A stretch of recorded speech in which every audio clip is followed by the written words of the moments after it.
We have a quick video here for you about sand lining. When you have a replacement septic system, or for some reason your soils are not the best, sometimes you will need sand lining. And we get questions as far as, why can't we sand line all the time? Or why do we have to sand line at all? Or what is sand lining? And we're going to try to answer some of those questions in the upcoming video. So first we're going to show you what it is, and then we're going to answer some of those questions. Stay tuned. Hope you enjoy the video.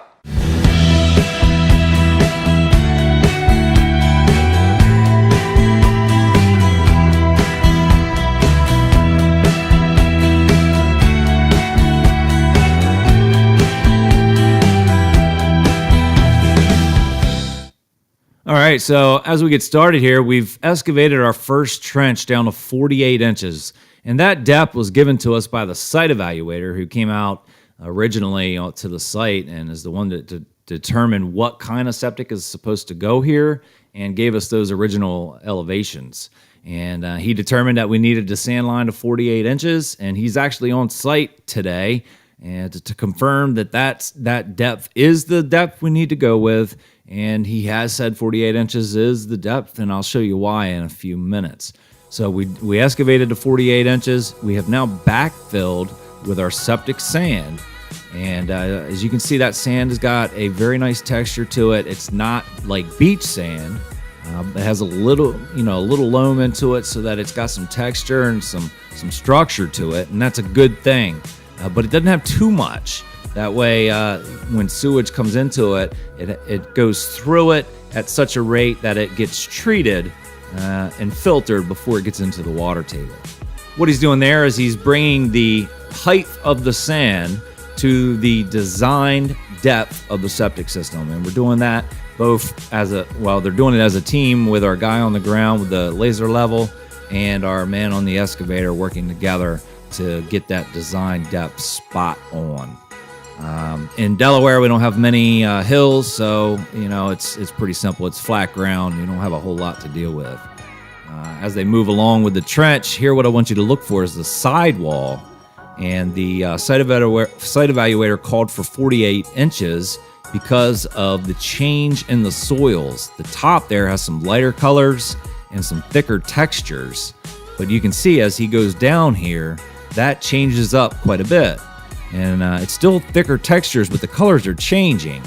And as we approach 48 inches, those colors change to a much deeper orange, and those textures lighten up a lot to a much looser structured soil. And that's going to be great for septic to work in. And so that sand will help get it down to those soils, and hence the purpose of sand lining.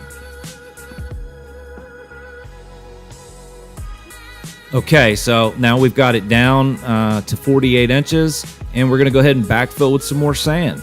And it's an ongoing process. Once you've got it backfilled and you've got your elevation of the sand properly up to your design depth, then you're ready for your aggregate. And no matter what style system, today is an easy flow system, but rather it's stone and pipe or plastic infiltrator chambers or whatever style septic it is, once you're up to your design depth, then your aggregate is ready to go in.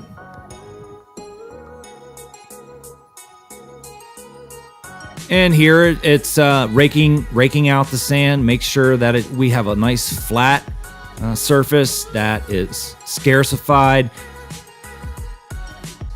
We try to abstain from any humps and bumps. We just try to make a nice infiltrative surface for that sewage.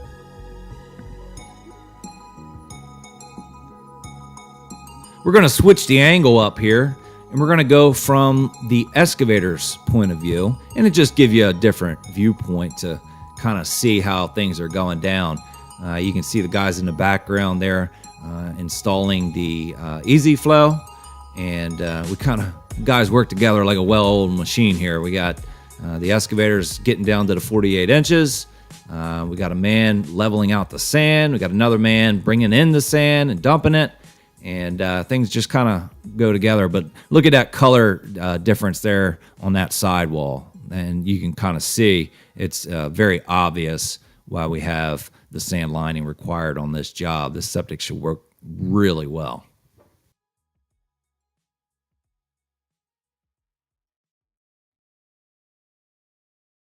So as you can see, sand lining is basically digging the dirt that's there out and then replacing it with septic suitable sand. And that's not just any sand. As said, it's sand that is got some structure to it, that's going to allow the sewage to go through it, not too fast but not too slow. So that's very important, because if it goes through it too fast, the sewage is going to go straight into the water table, and you don't want that. If it's too slow, it's got too much clay, too much loam in it, then we're defeating the purpose of digging the other soil out. Every job is going to have a different amount of sand lining that's required. It may be 8 inches, it may be 4 feet, it may be 6 feet. So it just depends on the results of the soil evaluation. And we just in this specific job, we hired a soil evaluator to come out and verify that we were at the right depth. But you could see, if you look closely at the sidewall, you could see right where the soil changed. And the original soil evaluator, right what he was targeting, the soil changed right about 4 foot. And the color changed pretty dramatically, and that was what he was targeting. You could see that. So once we hit that, we knew, this is what he wants, this is where he wants us to be, so we need to sand line into that layer. So it was pretty easy to hit that. Sometimes it's not always as easy to tell. You need to sand line usually when there's a thin layer of clay. If there's a thin layer of clay, that's the only thing preventing you from having a nice system, you need to sand line. If you're installing a new system in the area of an existing system, you need to dig out the existing system and you need to sand line through it so that you have nice fresh soil. And most of this goes back to the soil evaluator's results. So we kind of rely on their result to tell us where we can sand line. It's expensive. It adds cost to the system. So you don't necessarily want to sand line on every system, and especially if you don't have to. Like I said, you want to use that native soil. So guys, I hope you learned a lot about sand lining and what it is, how it happens, and why we do it.